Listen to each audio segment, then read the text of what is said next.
Hello नमस्कार साथियों। I think आप बढ़िया होंगे, स्वस्थ होंगे, मस्त होंगे और जहां पे भी होंगे अपनी पढ़ाई को निश्चित ही बराबर कर रहे होंगे। इसी के साथ हम लोग जो बोर्ड एग्जाम की सीरीज स्टार्ट की है उसमें थर्ड लेक्चर के बारे में चर्चा करेंगे। प्रीवियस 2 लेक्चर जो आपके सामने हैं उसमें आपने पूरा परावर्तन सीखा। दूसरे लेक्चर में आपने ये सीखा कि कैसी इमेज हम लोग बनाते हैं, उत्तल दर्पण से कैसी प्रतिबिंब बनते हैं और अवतल दर्पण से कैसी इमेज बनती है, कॉन्वेक्स मिरर से कैसी इमेज बनती है और कॉनकेव मिरर से कैसी इमेज बनती है। इसके बारे में हमने संपूर्ण चर्चा की थी। आज हम उन्हीं चीजों को बड़े शॉर्ट तरीके से निपटाएंगे और जो भी आपका जो तरीके थे इमेज फॉर्मेशन के उसको हम लोग पहले शॉर्ट बाय समझेंगे और उसके बाद जो भी कहानी रह गई इस चैप्टर से रिलेटेड उसके बारे में भी चर्चा कर लेंगे। चलिए आपके सामने हम पहले रिवीजन करवाते हैं आपके पास कि कॉनकेव जो हमारे पास मिरर होता है, कॉनकेव जो मिरर हमारे पास होता है उसके द्वारा कैसे इमेज बनाई जाती है। कॉनकेव जो मिरर होता है वो कैसे इमेज बनाता है और जो हमारे पास कॉन्वेक्स मिरर होता है वो कैसे इमेज बनाता है और कहां पे बनाता है। कॉन्वेक्स मिरर आपको ध्यान रखना है, कॉनकेव का मतलब है बेटा अवतल दर्पण की बात हो रही है और कॉन्वेक्स का मतलब है कहीं ना कहीं किसकी बात हो रही है। ये आपके पास अवतल दर्पण हो जाएगा और ये आपका क्या हो जाएगा, उत्तल दर्पण हो जाएगा। ठीक है, चलिए आप अगर 2 4 7 5 मिनट हमारे साथ रहते हैं तो आपके जो भी इमेज फॉर्मेशन की कहानी है वो हम समझा के आपको फिनिश कर देंगे और सारी चीजें आपकी एकदम से क्या हो जाएंगी, क्लियर हो जाएंगी। चलिए स्टार्ट करते हैं बेटा। अगर हम लोग बात करेंगे इमेज फॉर्मेशन की तो इमेज फॉर्मेशन में पहली जो हमारे पास कॉनकेव मिरर में कहानी आती है वो आती है जब ऑब्जेक्ट बेटा रखा होता है इन्फिनिटी पर। कहां रखा होता है? 6 केस बेटा इसमें पूछे जाते हैं, 2 केस में पूछे जाते हैं, आपको ध्यान रखना है।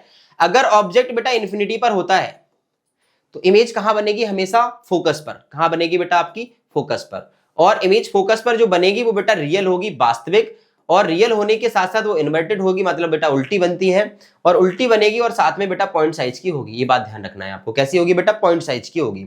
अगर सेकंड की बात करेंगे बेटा आप, तो अगर ऑब्जेक्ट बेटा अपना कहां होता है? इन्फिनिटी पर, तो इमेज कहां होती है बेटा? ऑब्जेक्ट अगर इन्फिनिटी और आपका सी के बीच में होता है, अगर ऑब्जेक्ट कहां होता है? इन्फिनिटी और सी के मिड में होता है, तो जो इमेज बनती है बेटा वो हमेशा एफ और सी के बीच में बनती है। कहां बनती है? एफ और सी के बीच में बनती है। एफ और सी के बीच में कैसी होगी बेटा? आपकी रियल इमेज होगी। रियल इमेज होगी और रियल जो बनती है वो हमेशा बेटा उल्टी बनती है और साथ में बेटा कैसी होगी? स्मॉल साइज की हो जाएगी। कैसी हो जाएगी आपकी? स्मॉल साइज मतलब छोटी साइज की हो जाएगी। अगर थर्ड केस की बात करते हैं हम, when object place at the centre, अगर ऑब्जेक्ट को आप सी पर रखते हैं तो जो इमेज बनती है बेटा वो हमेशा सी पर ही बनती है। कहां बनती है? सी पर। इसके साथ साथ रियल बनेगी बेटा, जो रियल होती है वो हमेशा कैसी बनती है? इन्वर्टेड। इन्वर्टेड बनने के साथ साथ बेटा ये कैसी होगी? इक्वल साइज की होगी। कैसी होगी बेटा? आपकी इक्वल साइज की होगी, मतलब बराबर होगी वस्तु के। क्लियर? अगर फोर्थ की बात करेंगे आप, तो फोर्थ जो कहानी होती है जब ऑब्जेक्ट कहां रखा होता है? सी और एफ के बीच में, तो इमेज कहां बनेगी बेटा? आपकी सी और इंफिनिटी के बीच में, या सी के बियॉन्ड द सी कह सकते हैं हम इसको। ठीक है, तो कैसी बनेगी बेटा? आपकी रियल होगी, रियल के साथ साथ इन्वर्टेड होगी और बेटा लार्ज हो जाएगी, मतलब बड़ी हो जाएगी। सी के बाद की जो इमेज होगी बेटा वो लार्ज हो जाएंगी। ठीक है, इसके बाद जो 5th कंडीशन होती है हमारे पास, 5th कंडीशन जो होती है वो होती है एफ की। ध्यान रखना है बेटा, इन्फिनिटी वाली इमेज कहां बनेगी? इन्फिनिटी वाली इमेज बनेगी फोकस पर और फोकस वाली जो इमेज बनेगी वो आपकी इन्फिनिटी पर बनने वाली है। कैसी होगी बेटा? रियल। और जो रियल होती है आपको पता है कैसी होगी? इन्वर्टेड होगी, और इन्वर्टेड होगी और साथ साथ वेरी लार्ज हो जाएगी बेटा। कैसी हो जाएगी आपके पास? वेरी लार्ज हो जाएगी। ये बात ध्यान रखना है आपको। नेक्स्ट कंडीशन जो होती है आपके पास 6th पोजीशन की बात अगर हम कर लेते हैं, तो एफ और पी के बीच में अगर ऑब्जेक्ट को रख दिया जाए तो इमेज बेटा कहां बनेगी? आपकी बिहाइंड द मिरर बनेगी। दर्पण के कहां बनेगी बेटा? पीछे। दर्पण के कहां बनेगी? पीछे बनने वाली है। दर्पण के बेटा कहां बनेगी? पीछे बनेगी। दर्पण के पीछे बनेगी और कैसी होगी बेटा? ये आपकी वर्चुअल होगी। वर्चुअल मतलब आभासी प्रतिबिंब बनता है बेटा, और जो आभासी बनता है वो हमेशा बेटा सीधा बनता है। सीधा बनने के साथ साथ बेटा बड़ा बनेगा। कैसा बनेगा? बड़ा। तो आपको याद रखना है 5 कंडीशन में जो इमेज बनती है वो बेटा रियल बनती है, और एक मात्र कंडीशन होती है जब इमेज कैसी बनती है? आपकी वर्चुअल यानी आभासी बनती है। वो कहां होता है? जब ऑब्जेक्ट पी और एफ के बीच में होता है। बात करेंगे उत्तल दर्पण के द्वारा जो कहानी होती है वो क्या होती है, उसके बारे में हम लोग चर्चा कर लेते हैं। उसके बारे में जो चर्चा होगी वो कहानी समझने का प्रयास करते हैं। इस उत्तल दर्पण मात्र केवल कितनी कंडीशन में इमेज बनाता है? वो केवल आपका 2 कंडीशन में इमेज बनाता है। पहली कंडीशन क्या होती है आपके पास? अगर ऑब्जेक्ट रखा है बेटा इन्फिनिटी पर। कहां है? इन्फिनिटी पर। आपको पता है इन्फिनिटी की इमेज हमेशा कहां बनेगी? फोकस पर। तो ये होता है बेटा इन्फिनिटी वाली इमेज हो जाएगी आपकी फोकस पर। कैसी होगी? आपकी रियल होगी। कैसी होगी? ये रियल होगी, इन्वर्टेड होगी। आपको ध्यान रखना है बेटा, कॉन्वेक्स मिरर हमेशा इमेज कैसी बनाता है? वर्चुअल। जो हमारे पास कॉन्वेक्स मिरर होता है वो हमेशा वर्चुअल इमेज बनाता है, रियल नहीं बनाता है। ध्यान रखना ये बात, कई बार ये गलती हो जाती है कि कॉन्वेक्स मिरर हमेशा कैसी इमेज बनाएगा, वर्चुअल, और जो वर्चुअल होगी बेटा वो कैसी बनेगी, हमेशा सीधी। वर्चुअल इमेज हमेशा कैसी होगी, सीधी होगी, और बेटा छोटी होगी। कैसी होगी, छोटी होगी। केस सेकंड की बात अगर हम करते हैं तो ऑब्जेक्ट अगर आपका इन्फिनिटी और पी के बीच में कहीं पर भी होता है तो इमेज हमेशा पी और एफ के मिड में बनती है। जो होती है वो भी वर्चुअल होती है बेटा, वर्चुअल होती है, वो सीधी बनती है, और ये भी बेटा हमेशा कैसी बनती है, आपकी छोटी इमेज बनती है।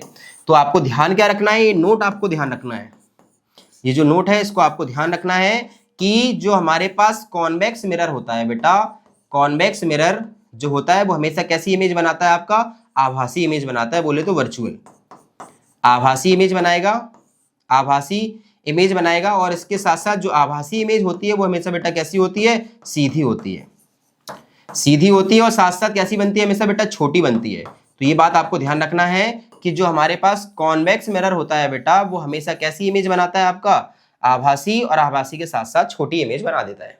इतनी बात क्लियर हो गई है। ये स्क्रीनशॉट आप ले लीजिए क्योंकि यहाँ से 101% आपको एक क्वेश्चन देखने को मिल सकता है। तो आप फटाफट से रिवीजन करते जाएंगे और सारी चीजों को आप यहाँ से नोट डाउन करते जाएंगे। स्टार्ट करते हैं हम थोड़ा सा कहानी, और अगर इसको हम लोग समझेंगे आगे इसमें जो इस चैप्टर में बोले तो फर्स्ट चैप्टर जो हमारे पास है प्रकाश का परावर्तन, उसमें जो चीजें रह गई हैं वो ये है जो न्यूमेरिकल्स क्वेश्चंस आते हैं। अब बात करते हैं हम लोग न्यूमेरिकल्स क्वेश्चन की कि न्यूमेरिकल क्वेश्चन जो आते हैं पहले चैप्टर से वो क्या आते हैं। पहले चैप्टर से जो न्यूमेरिकल क्वेश्चन बनेंगे आपके पास वो केवल और केवल कुछ फॉर्मूले जो हम आपके सामने लिख रहे हैं उनसे ही बन सकते हैं। इसके अलावा कोई भी क्वेश्चन आपको अदरवाइज देखने को नहीं मिलेगा। दर्पण की अगर बात करेंगे रिफ्लेक्शन की, तो जो फॉर्मूला हम आपके सामने लिख रहे हैं वहीं से टिट्टो क्वेश्चन आपको देखने को मिलेंगे। एक दो क्वेश्चन हम आपको करवाएंगे एग्जाम्पल के तौर पर, तो आप समझ जाएंगे किसकी बात हम लोग कर रहे हैं। अगर हम लोग बात करेंगे इसमें पहले फॉर्मूले की, इस चैप्टर में अगर पहले फॉर्मूले की बात करेंगे, अगर हम फॉर्मूले की बात करेंगे तो पहला फॉर्मूला जो हमारे पास है बेटा फॉर्मूला, तो पहला फॉर्मूला जो हमारे पास है दर्पण का वो क्या है उसको देखने का प्रयास करते हैं। जो हमारे पास पहला फॉर्मूला है वो ये है कि R बराबर बेटा होता है हमारे पास 2F। कितना होता है बेटा, R इज इक्वल टू आपके पास क्या होता है, 2F होता है। क्लियर, ये पहला फॉर्मूला हमारे पास बन जाता है। ठीक है, दूसरा फॉर्मूला बेटा इसमें होता है हमारे पास मिरर फॉर्मूला, जिसको हम लोग कहते हैं बेटा 1/f is equal to 1/v plus 1/u। ये हमारे पास सेकंड फॉर्मूला हो जाता है 1/v प्लस 1/u। और थर्ड फॉर्मूले की अगर हम बात करते हैं बेटा तो m इज इक्वल टू होता है हमारे पास बेटा I/o। क्या होता है बेटा, I/o इज इक्वल टू बेटा हमारे पास होता है माइनस का v/u। क्या होता है बेटा, माइनस का v/u। ये थर्ड फॉर्मूला हमारे पास हो जाता है। ये तीन फॉर्मूले से हम लोग सारे क्वेश्चंस लगभग कर लेते हैं। अगर दर्पण से क्वेश्चन जो भी आता है वो तीन फॉर्मूले पे बेस्ड आता है। R इक्वल टू 2F, जहां अगर हम R की बात करेंगे, हम नोटेशन भी यहाँ पे आपके सामने लिख दे रहे हैं, जहां R को आप क्या कहेंगे, रेडियस ऑफ कर्वेचर, बोले तो वक्रता त्रिज्या कहते हैं। क्या कहते हैं बेटा, वक्रता त्रिज्या। ठीक है, और जो F है वो आपको पता है क्या होती है बेटा, फोकल लेंथ होती है, बोले तो फोकस दूरी। क्या होती है आपके पास, फोकस दूरी होती है। ठीक है, इसके बाद जो हमारे पास जो V होता है बेटा, जो V होता है उसको हम लोग प्रतिबिंब की दूरी कहते हैं। क्या कहते हैं बेटा, प्रतिबिंब की दूरी। तो प्रतिबिंब की ये क्या होती है, दूरी। तो ये आपके पास इमेज डिस्टेंस बन जाती है। इसके बाद जो U होता है बेटा अपने पास, जो U होता है इसको हम लोग कहते हैं वस्तु की दूरी। ऑब्जेक्ट डिस्टेंस कह देते हैं, वस्तु की दूरी। क्या कहते हैं बेटा, इसको ऑब्जेक्ट डिस्टेंस कह देते हैं। इसके बाद जो यहाँ पर M आपको दिख रहा है साइड में, इसको हम लोग नाम देते हैं बेटा लीनियर मैग्निफिकेशन, रेखीय आवर्धन। क्या कहते हैं इसको आप, रेखीय आवर्धन कह देते हैं। ये हमारे पास रेखीय आवर्धन हो जाता है। ठीक है, आप नोट डाउन भी करते जाएंगे फटाफट से। इसके बाद जो यहाँ पर I आपको दिख रहा है इसको हम लोग कहते हैं बेटा इमेज की साइज। क्या कहते हैं, साइज ऑफ इमेज, बोले तो प्रतिबिंब की स्थिति, या प्रतिबिंब की स्थिति तो नहीं कहेंगे, प्रतिबिंब की आपको साइज का मतलब है जो ऊंचाई होती है उसके बारे में बात करेंगे। तो I क्या हो गया आपके पास, इमेज की लेंथ हो गई, लेंथ ऑफ इमेज लिख दे रहे हैं, लेंथ ऑफ इमेज, प्रतिबिंब की लंबाई, लेंथ ऑफ इमेज। ठीक है, इसके बाद जो O होता है मतलब O मतलब ऑब्जेक्ट, तो ऑब्जेक्ट की साइज हो जाती है length of object, length of object, object, length of object. ये बात आपको ध्यान रखनी है। इसके साथ साथ आपको कुछ बातें और ध्यान रखनी है, वो क्या है, ध्यान ये रखना है कि अगर आपने साइन कन्वेंशन बेटा सही नहीं लिया तो आपके सारे क्वेश्चंस गलत हो जाएंगे। साइन कन्वेंशन के लिए कुछ बातें आपको ध्यान रखनी है। पहले तो फोकल लेंथ के लिए, जो फोकल लेंथ होती है बेटा वो पॉजिटिव और नेगेटिव आपको ध्यान रखनी है। प्लस फोकल लेंथ लेनी है आपको उत्तल दर्पण या उत्तल लेंस के लिए, जब भी उत्तल की बात आएगी कॉन्वेक्स के लिए, तो आपको पॉजिटिव लेना है फोकल लेंथ। फोकल लेंथ कैसे लेनी है बेटा आपको? पॉजिटिव। कब? जब कॉन्वेक्स मिरर या कॉन्वेक्स लेंस की बात होगी, ध्यान रखना आपको। और नेगेटिव फोकल लेंथ आपको लेनी है जब दर्पण आपका कौन सा हो बेटा? अवतल हो। कौन सा हो बेटा? अवतल, यानी कॉनकेव। अगर कॉनकेव आपने मिरर लिया है, कॉनकेव आपने मिरर लिया है, तो जो भी इमेज बनेगी बेटा वो कैसी होगी? सॉरी, जो भी फोकल लेंथ आप लेंगे वो कैसी लेंगे? आपको नेगेटिव लेनी है। पॉजिटिव फोकल लेंथ जब लेनी है जब कॉन्वेक्स हो, और नेगेटिव फोकल लेंथ जब लेनी है जब कॉनकेव हो। क्लियर बात? और सुनो बेटा, अगर u है आपके पास, प्रतिबिंब और वस्तु की दूरी में कंफ्यूजन होता है, तो u जो होती है वो वस्तु की दूरी होती है, इसको ऑलवेज आपको नेगेटिव कंसीडर करके चलना है। क्या लेके चलना है? नेगेटिव। जो हमारे पास प्रतिबिंब की दूरी होगी वो, सॉरी, जो वस्तु की दूरी होगी उसको हमेशा क्या लेना है बेटा? आपको माइनस लेना है हमेशा। जो u होगा वो हमेशा कैसा लेना है? Always negative. ध्यान रखना है कि जो हमारे पास u होगा वो हमेशा क्या लेके चलना है? आपको माइनस लेके चलना है। इसका आप स्क्रीनशॉट ले लीजिए ताकि आपके जो काम है वो आसान हो सके। इन सारे फॉर्मूले पे बेस्ड आपके पास क्वेश्चन आएगा।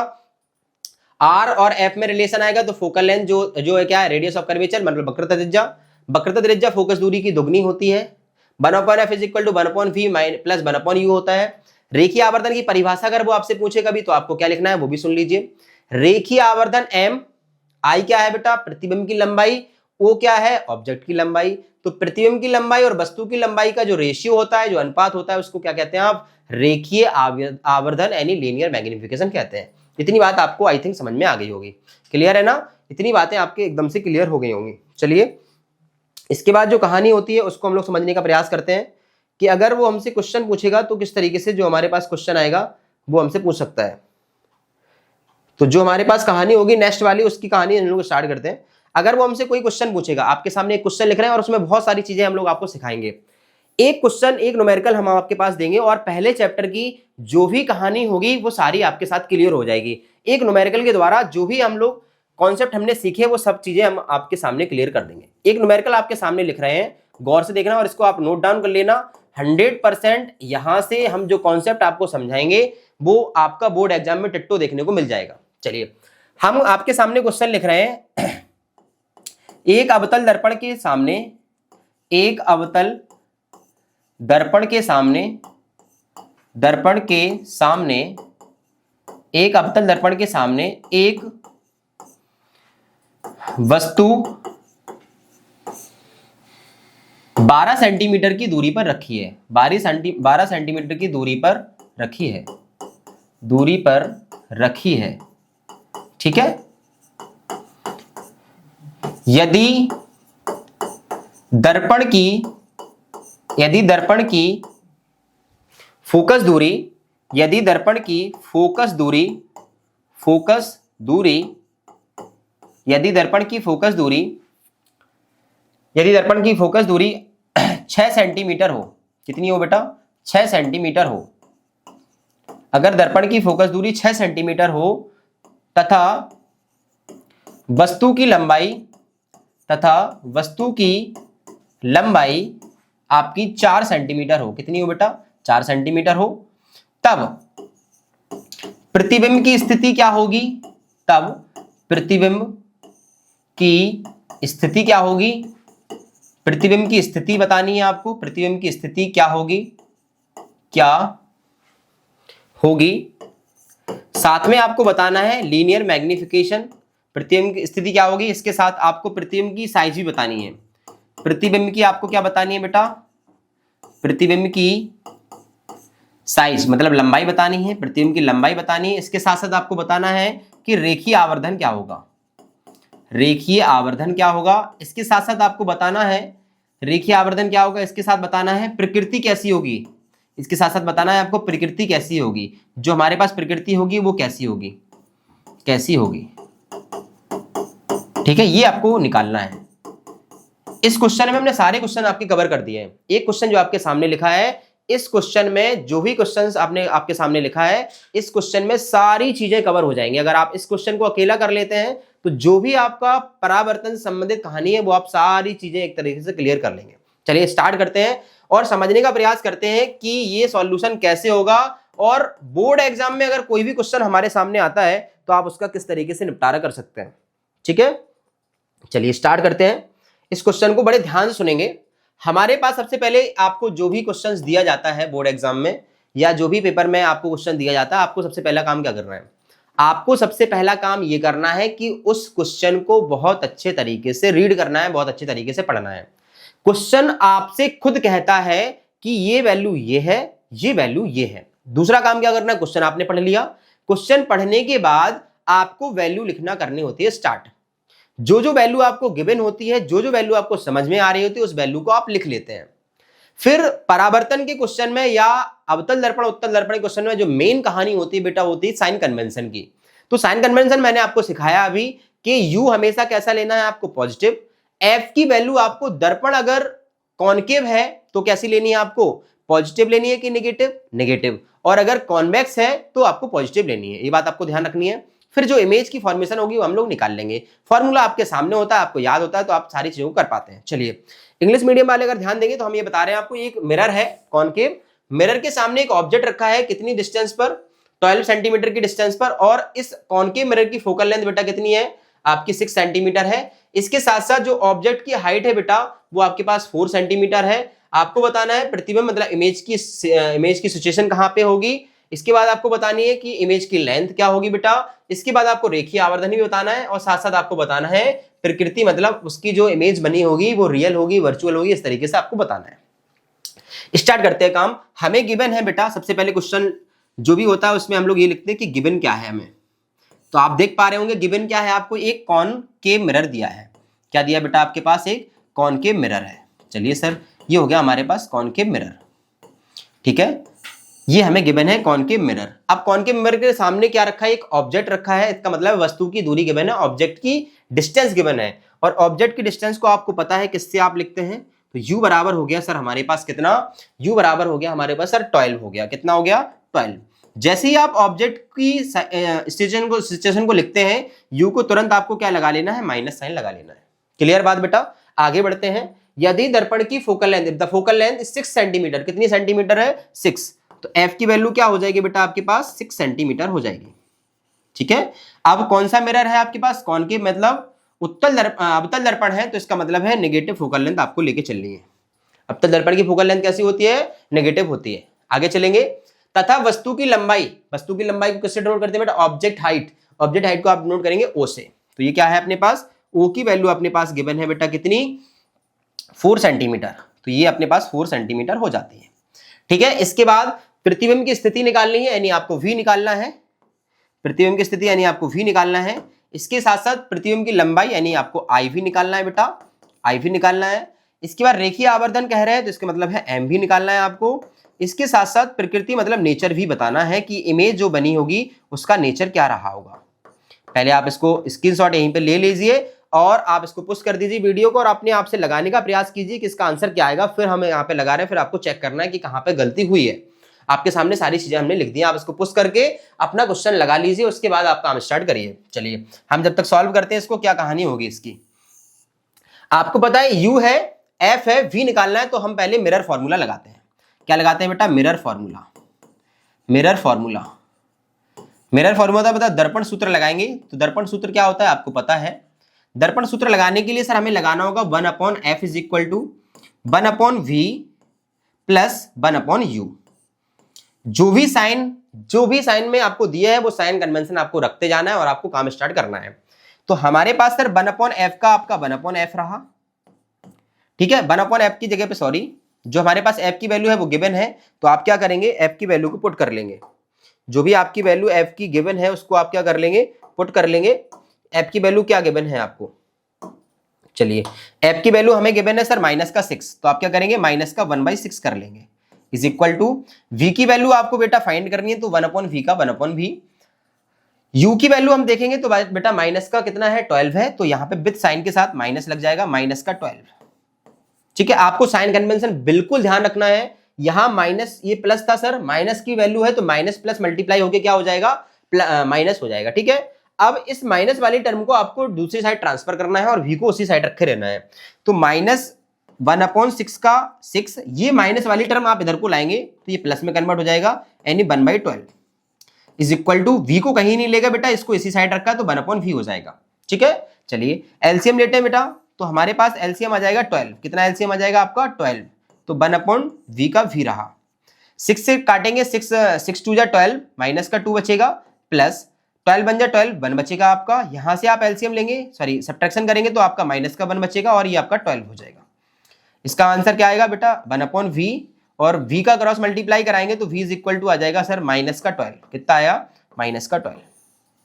बेटा ध्यान रखना है माइनस साइन क्या बता रहा होगा आपके पास कि कॉनकेव मिरर से जो इमेज बनी होगी वो बेटा कैसी बनी होगी, आपका रियल बनी होगी। क्लियर बात है, एक क्वेश्चन आपने तैयार कर लिया है। अब आगे हम लोग क्वेश्चन को बढ़ाते हैं और देखते हैं क्या हमसे पूछा था। आगे हम क्वेश्चन को पढ़ते हैं और देखते हैं क्या हमसे पूछा था। अगर हम आगे देखेंगे तो हमसे ये पूछा है कि v निकाल लिया, अब बात करते हैं i की। i और m की दोनों की बात कर लेते हैं। तो पहले हम क्या करेंगे, m निकाल ले रहे हैं। तो m बराबर आप फॉर्मूला लगाएंगे बेटा क्या, i y o is equal to minus का v y u से। ठीक है, ये आपको क्वेश्चन हमने दे दिया है। ठीक है, ये आपके पास फॉर्मूला होता है होता है। इसके बाद आपको क्या देखना है, i निकालना है। v हो गया बेटा अपने पास, u हो गया, तो पहले i निकाल लो, फिर इमेज फॉर्मेशन से हम लोग क्या निकाल लेंगे। तो अब पहले निकालते हैं i upon o is equal to minus का वी वाई u हो जाएगा आपके पास। चलिए ऑब्जेक्ट रखते हैं, जो भी हमें वैल्यू गिवन है।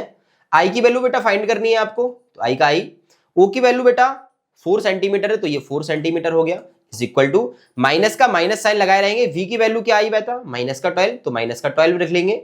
और आपके साथ जो u है, u की वैल्यू माइनस का भी 12 है, तो माइनस का 12 आ जाएगा।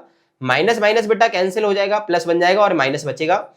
तो ये बचा अपने पास i by 4 is equal to 1, 12 से 12 कैंसिल हो जाएगा, तो आपका बस 1 बचा। 4 वहां पहुंच जाएगा बेटा, 4 वहां पहुंच जाएगा, तो क्या बनेगा अपने पास i इक्वल टू बचेगा बेटा माइनस का 4, ये आ गया। और -4 आने का मतलब है इमेज कहां बनी होगी बेटा, माइनस का मतलब है नीचे, और नीचे की जो डिस्टेंस होती है वो आपको पता है कैसी लेके चलते हैं आप, नेगेटिव लेके चलते हैं। इसका मतलब है नीचे बनने का मतलब उल्टी बनी होगी, और उल्टी बनने का होने का मतलब है कॉनकेव मिरर ने जो इमेज बनाई होगी बेटा वो कैसी बनाई होगी, आपकी रियल बनाई होगी। बात क्लियर है। चलिए आगे अगर हम बात करते हैं नेक्स्ट क्वेश्चन की, हमसे क्या पूछा है, रेखीय आवर्धन m। तो m बराबर आप सीधा फॉर्मूला लगाएंगे बेटा i बाई o। तो m का m बेटा i की जगह पे क्या रख देंगे आप, i की जगह क्या निकाला आपने माइनस का 4, ये माइनस का 4 हो गया। और ऑब्जेक्ट की जगह पे आप क्या रख देंगे बेटा 4, ये रहा आपके पास +4, ये माइनस माइनस कैंसिल आउट हो गए, यहाँ पर आ गया बेटा माइनस का 1। तो m की वैल्यू क्या आ गई बेटा अपने पास -1 आ गई। यहाँ पे जो हमारे पास क्वेश्चन था वो कंप्लीट होता है और सारी वैल्यूज आपके पास निकल के आ जाती हैं। अब आप चेक कर लेना आपका आंसर सही है या गलत है। इसके साथ साथ हम कुछ बातें आपको बताना चाह रहे हैं जो आपके पास बोर्ड के एग्जाम के दृष्टिकोण से बहुत ज्यादा इंपॉर्टेंट होती है, उसके बारे में हम लोग चर्चा कर रहे हैं। चलिए देखते हैं क्या कहानी बता रहे हैं। बेटा ध्यान रखना है आपको कि जो हमारे पास ये जो आपने m की वैल्यू देखी है बेटा, m की वैल्यू बेटा अगर नेगेटिव आ रही है और m की वैल्यू आपके पास पॉजिटिव आ रही है, ये बहुत कुछ कहता है हमसे। कई बार क्वेश्चंस में हमसे ये पूछा जाता है कि अगर रेखीय आवर्धन बेटा नेगेटिव आया है तो इसका मतलब क्या है। रेखीय आवर्धन नेगेटिव आने का मतलब है इमेज बेटा पता कैसी बनी होगी, रियल इमेज बेटा रियल बनी होगी। और अगर m का मान पॉजिटिव आता बेटा तो पता है इमेज कैसी बनी होती, आभासी। कैसी बनी होती बेटा, आभासी, वर्चुअल बनी होती। ये बात आपको ध्यान रखना है। m की वैल्यू अगर नेगेटिव होती है तो रियल इमेज बनती है, m की वैल्यू अगर आपकी पॉजिटिव होती है तो आपका जो आभासी इमेज बनती है। आई थिंक इतनी बातें आपको क्लियर हो गई होंगी और सारी चीजें आपको एकदम से समझ में आई होंगी। ठीक है, तो इस तरीके से हम दर्पण का जो अपने पास कहानी थी और जो हमारे पास प्रतिबिंब की कहानी थी, जो भी कहानी हमने सीखी, इस वाले क्वेश्चन में हम सारी क्वेश्चन आपके कवर कर लिए हैं इस एक ही क्वेश्चन में। ठीक है, इस एक क्वेश्चन, अच्छा डायरेक्ट भी देख सकते हैं बेटा आप इस क्वेश्चन को। अगर ऑब्जेक्ट कहां रखा था बेटा 12 सेंटीमीटर पे, ठीक है, अगर हम कहते हैं बेटा इसका क्या करो, इमेज फॉर्मेशन करो, गौर सुनते जाएंगे फटाफट से। अगर हम तुमसे कहते हैं कि इसका क्या करो, आप इमेज फॉर्मेशन करो, तो आप क्या करते। अगर इसमें कहा जाता कि इसका क्या करना है, आपको जो किरण आरेख है वो भी खींचना है, इसी क्वेश्चन में आपको किरण आरेख भी खींचना है, तो क्या करते आप। तो किरण आरेख के लिए आप बनाते बेटा मिरर। कौन सा मिरर बनाना था आपको, कॉनकेव, ये लीजिए। ठीक है, इसका क्या होगा मध्य बिंदु P, इसका क्या रहा होगा यहाँ पे C और P से मिलाने वाली एक सीधी रेखा रही होगी, और यहाँ पे क्या रहा होगा आपका F। ठीक है, ये आपके पास कहानी होगी, गौर सुनते जाना। आप देखना इस क्वेश्चन को आप इस तरीके से भी ओल्ड कर सकते थे, फोल्ड कर सकते थे। U की वैल्यू आपके पास 12 है, F की वैल्यू आपके पास 6 है, तो F क्या होता है, ये रही आपके पास 6। ठीक है, हाँ, और 6 का डबल क्या होता है बेटा आपके पास 12, तो इसका मतलब है ये आपके पास 12 होता, क्योंकि फोकल लेंथ और फोकल लेंथ जुड़ती है तो वो 12 बन जाएगी कि बन जाएगी। इसके बाद हम देखते हैं कि ऑब्जेक्ट रखा कहाँ है, तो 12 सेंटीमीटर, इसका मतलब ऑब्जेक्ट कहाँ रखा है बेटा, ऑब्जेक्ट आपका रखा है सेंटर ऑफ कर्वेचर पर, और जो सेंटर ऑफ कर्वेचर पर ऑब्जेक्ट रखा होता है उसकी इमेज भी आपको पता है कहां बनती है बेटा, सेंटर ऑफ कर्वेचर पे ही बनती है इक्वल साइज की बनती है। देखो ऑब्जेक्ट की वैल्यू कितनी थी 4, इमेज की वैल्यू भी कितनी आई 4, ऑब्जेक्ट की साइज 4 थी, इमेज की साइज भी कितनी आई 4। आपके पास देखो ऑब्जेक्ट डिस्टेंस कितनी थी 12, इमेज डिस्टेंस भी कितनी आई 12, क्योंकि सी पर ऑब्जेक्ट रखा था, तो सी पर जो ऑब्जेक्ट रखा होता है उसकी इमेज हमेशा कहां बनती है बेटा, सी पर बनती है। तो आप इमेज फॉर्मेशन से भी इसको सॉल्व कर सकते थे। आई बात समझ में? तो इस क्वेश्चन को कराने का मेन मोटिव क्या था आपको समझ में आ गया होगा, और साथ साथ आपको वीडियो भी पसंद आई होगी, क्योंकि इसमें सारी चीजों को आपको कवर किया गया होगा। वीडियो अच्छा लगा है, आपको लग रहा है ये हेल्पफुल हो सकता है आपकी बोर्ड एग्जाम के दृष्टिकोण से, तो चैनल को सब्सक्राइब कीजिए और बेल आइकन का बटन दबाइए। इसी के साथ छोटे बच्चों से प्यार कीजिए, बड़े लोगों का सम्मान कीजिए और अपना कैरेक्टर इस तरीके से विकसित कीजिए कि लोग आपके साथ रहना पसंद करें। खूब मेहनत कीजिए, खूब लगा के मेहनत कीजिए, क्योंकि ये दिन दोबारा नहीं आएंगे। आपको प्रॉपर तरीके से खूब मेहनत करनी है, इतनी मेहनत करनी है कि आप दोबारा अगर मुड़ के देखें तो आपको ये नहीं लगे कि मैंने बोर्ड एग्जाम के लिए मेहनत नहीं की थी। बाकी जितना भी प्रयास होगा मैं आपके साथ काम करूंगा और सारी चीजें आपके साथ प्रोवाइड करेंगे। महत्वपूर्ण जो भी क्वेश्चंस आपके साथ होंगे बोर्ड के लिए वो भी आपको प्रॉपर तरीके से प्रोवाइड किए जाएंगे। तो आप निश्चित ही अपने जो भी आपसे होता है, जितनी भी मेहनत आपसे होती है, आप बराबर मेहनत कीजिए, खूब पढ़िए, खूब अपना नाम रोशन कीजिए। इसी तरीके से चैनल से जुड़े रहिए। Thank you so much, all the best.